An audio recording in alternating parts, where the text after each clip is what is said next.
మీ ఇంట్లో మీ బిడ్డ వల్ల మీకు మంచి జరిగి ఉందా లేదా అన్నది మాత్రమే ఆలోచన చేయండి. మీ ఇంట్లో మీ బిడ్డ వల్ల మీకు మంచి జరిగి ఉంటే మాత్రం మీ బిడ్డకు సైనికులుగా మీరే నిలవండి అని చెప్పి సందర్భంగా కోరుతా ఉన్నా. ఇచ్చిన మాట తప్పితే ఓటు వేయొద్దని చెప్పిన దమ్మున్నడు జగను. చెప్పిన మాట చెప్పినట్టుగా చేసిన మా రాజన్న కొడుకుర జగను. ఏ కష్టం రావద్దని పేద గుండెకు ప్రతి పథకం పంపిండుర గడప గడపకు.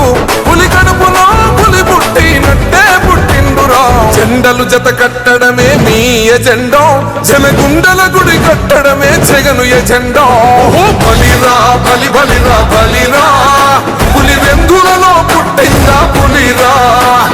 కుర్చీల కూర్చోవడమే మీ ఎజెండా, కుర్చీ జనమే ఇవ్వాలన్నది జగను ఎజెండా.